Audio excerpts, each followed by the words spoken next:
The truth the girls. The truth the girls. The truth the girls. The truth the girls. The truth the girls. The truth the girls. Hey, welcome to the Truther Girls. Hi, this is Truther Girl Sonia here. You're joined by Truther Girl Karen. Today's the 16th. Oops, sorry. I mean to interrupt you. First thing we do when we get on the air is interrupt each other, especially me. I do it too. It's my fault. It takes two to interrupt, doesn't it? It's the 16th of December. I was just looking up a WordPress blog, and it says that you get your WordPress blog for $17 a year. I don't know if you always had to pay that, but somebody told me that on Blog Talk Radio now, unless you pay for premium, you get only half an hour. So that's the way they're going to slowly make it so that all this stuff that we've had all along for free, it's all accessible to everybody equally. Now you're going to have to pay extra for all kinds of stuff. So good luck getting your information out unless you've got the funds to do it. Yeah. Well, I'm sure there's people out there working on that though, to change it so that we can all access all this for free, because someone was explaining to me how all websites have to be registered. There's kind of a monopoly on the for companies to register website registry. Mm-hmm. And all this one company, I forget the name of it, but they control it all, basically. So if we get someone to create an alternative website like that, or an alternative network, we can we can still take over. You have an alternative internet. I'm sure there's something. My husband always says the nerds will come up with something. Place your faith in the nerds. I have faith in the nerds. Yeah, because the nerds are smart. They are smart, and they're on our side, I think. Ultimately, they want technology to rule. They don't want to be ruled from above. No, I don't think so. Nerds are cool, They're kind of, what do you call it? Not outlaws, but, they're like rebels. They're rebels. They just look geeky, but they're rebels. They're super cool.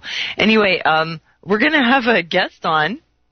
Her name is Isabel, and she's from Venezuela. She's actually a lawyer. And, we talk a lot about the whole free man thing, and Karen knows a bit about commercial law and all these things, and we have a hard time understanding it. But we know that it's important. It's kind of key to understand the law, because, when you get your rights violated all the time, most of the time it's because you just don't know what your rights are.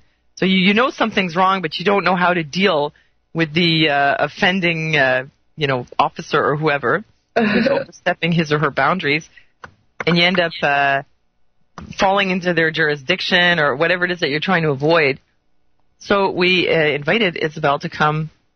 And she's got a refreshing perspective too, because she actually loves the system. And yeah, because she knows it. She knows her way around it. And that's right. That's why we're going to have her on, so that she can equip us with a little bit of that knowledge, so maybe we can get on top of things too. And we can start loving the system from her eyes as well, because I'm willing to see it differently. Somehow it sounds terrible to say loving the system, but let's hear Isabel, and we'll see how that turns out. Okay, stay tuned for more Truther Girls in a moment. And now we're going to be joined by our guest, Isabel, who's a lawyer from Venezuela, now Canadian. And we're going to talk about commercial law and maybe how to get on top of it so it doesn't get on top of you. Welcome to the show, Isabel. Welcome. Hello? Uh-oh. I don't hear Isabel. Well, we certainly can't explain commercial law ourselves. I know. I wish I... I know she's there. I just talked to her a couple of minutes ago. Maybe we can... Maybe what's going on over there? Maybe there's a connection fee now. Just like there's a blogging fee. Somebody didn't pay extra. Let me see. Let me ask, where is Isabel? Okay, that's the question. Okay, well, in the meantime, while we try to find Isabel, her blog is here, Dear Auntie Diary, All right, I'm going to open the chat room. Hello? Oh, there you are. Hello. Hi, I was here the whole time, though. You my were. God. Welcome to the show. Welcome to the show, Isabel. How are you doing today? Very good. Thank you for having me. Thanks so much for joining us. So we were It's an honor. Well, likewise. So we were saying, how you came up here from Venezuela, fully aware of how the system works as a lawyer.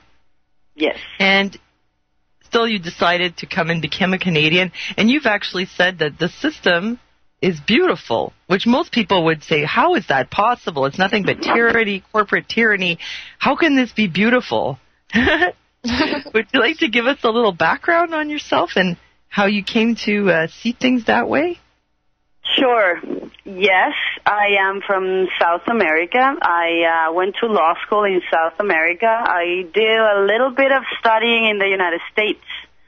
And I moved to Canada. And I think that my theory is that systems are not bad because they haven't been proved wrong. We are just not aware of how much we can use the system in our favor because this whole thing was created for us. It was created to have a common benefit in societies or cities or lands or even tribes have their own systems. So I think when you are aware of the status of your humanity and where you stand and you take control of your persona or your legal entity, this system works beautifully. Okay, a lot of people don't really have a lot of background on this, so could you tell us, our legal system, I've heard it's based on admiralty law, I've heard it's based on commercial law, contract law, the law of the water. So what is it actually based on? You're actually going further down. I'm actually talking even in a constitutional level because I know that historically there are many reasons why this was created, and there is actually a lot of evidence how this is all a big plan of a few people for getting richer. And I'm not even saying that's true or false because I actually don't know.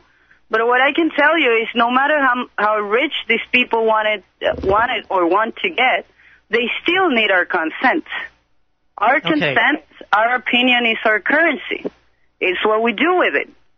Because they will not, or a corporation will not be able to make a lot of money if we didn't agree either to buy their products or to abide by their rules. So that's where I'm coming from. I think commercial law and contract law and even the UCC or the Universal Commercial Code, it's things that we can actually use to our advantage. They're there because we are, before the law, we are humans. And then we decide to enter in the state of law, which is basically the rules that we agreed upon as a society to interact with each other. Okay, well, like right now, couple laws, or I don't know if you would actually call them laws, acts, and statutes, would come to mind that I could see people thinking, well, hey, wait a minute, what about S510 in the U.S.?